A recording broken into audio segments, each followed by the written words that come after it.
maybe we can kind of go through it bit by bit and see if anything unpacks itself. Yeah. Um,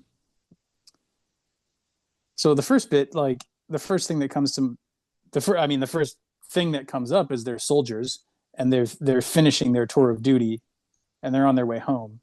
So, these guys aren't, one's a shepherd's son, one's a miller's son, and the other one doesn't even Yeah, they don't mention the doesn't even middle get a guy. title. um, so I'm just sort of wondering. Well, I guess like they've had a rough life. Soldiering is not usually an easy way to make money, especially back in these days. You just hire yourself out and go and kill and potentially die for somebody who's just giving you money. You know, not a lot of.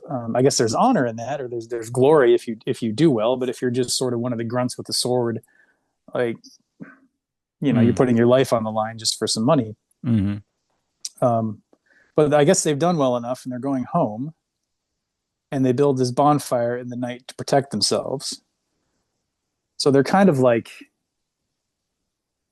the setting is one of being like it's like an in between space. Like they're in the wilderness. It's at night.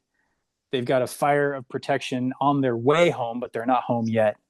And so, I mean, I guess a lot of fairy tales kind of start off in that sort of liminal space. Yeah, I think so. Yeah. And that is maybe the place, the times in life and in our minds when we need the fairy tale to kind of help us know where to go because Mm, we might otherwise be confused.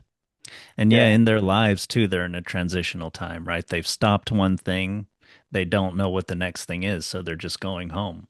But that's yeah, not like necessarily the next thing, you know? yeah. That's a good point. That's a good point. They're not like on to they're returning somewhere. Like Yeah. they're moving back in with their parents or Yeah. something like that. So yeah, that's interesting. Um, so then this old woman shows up. Um, Maybe that's a usual thing in Germany in the 1700s that old women just wander out of the woods because it seems to keep happening.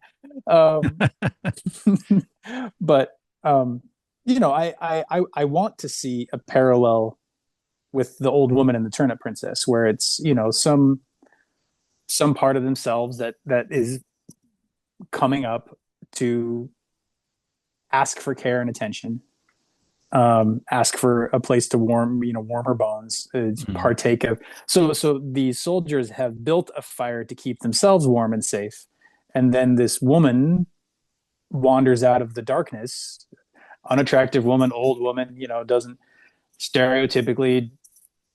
You could just tell her to, fuck off and die, old woman. I mean, that's obviously not the kind thing to do, but that's sort of the thing that is set up. You either when you're put into this kind of a position, it shows what kind of person you are. Do you welcome the person in need of aid who doesn't have anything to offer you, and do you take care of them? Are you a genuine, like, good human being, or do you not, because there's no obvious thing to take advantage of or to derive pleasure from, or to enjoy about her company? Or it's just sort of like, will you be a good person is sort of the question I see her posing. Go ahead. Mm. Yeah, I thought of that, and yeah, that could be the case. I thought a lot of this story is in a way about kind of hospitality or sort of different takes or playings on hospitality. But it's Hmm. also, I think the situation though is not just a hospitality situation because it sets it up as like to protect themselves from wild animals. And also this is the first watch. So Hmm. they have the bonfire and they're one of them is staying watchful. So this is a dangerous situation, and then someone comes in the middle of the night. Yeah, that's very like atypical. And this is also a world where witches and goblins or whatever like exist. So I think it's understandable that they would be very wary of this person, you know. And there's other stories. I don't know if in this culture there's other stories where you invite someone in. I'm thinking of like vampires or something, and then, Hmm. that's gives them permission. That may be just for vampires. I think vampires are maybe something else, but But anyway, yeah, I think on the one hand there is this sort of hospitality and like taking care of your fellow man type of thing. But I think there's also a very understandable wariness that they would have of her. Yeah, no, that's a good point. That's a good point because in the movie in my head, I see it, like they're in this clearing, this like little old woman kind of stumbles out of the woods and she's Yeah. like, "Oh, please help me." But you're right, like they would all be on edge.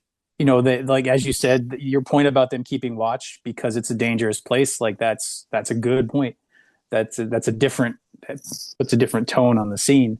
And then, in the movie, like there's a crack as she steps on a twig, and oh, what's going on? Who's coming out? And then this like woman comes out of the woods, and Yeah. you don't know if you should trust her. You don't know if Yeah, like why you said, what there is there are witches, there are goblins. That's right. Yeah, what These was are she the woods. doing before that? Like is who's wandering around like fairly late at night?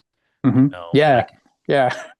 so to me that sounds yeah. And then of course like any criminal would have like a reason for approaching you. They wouldn't just say, "Hey, I'm about to rob you."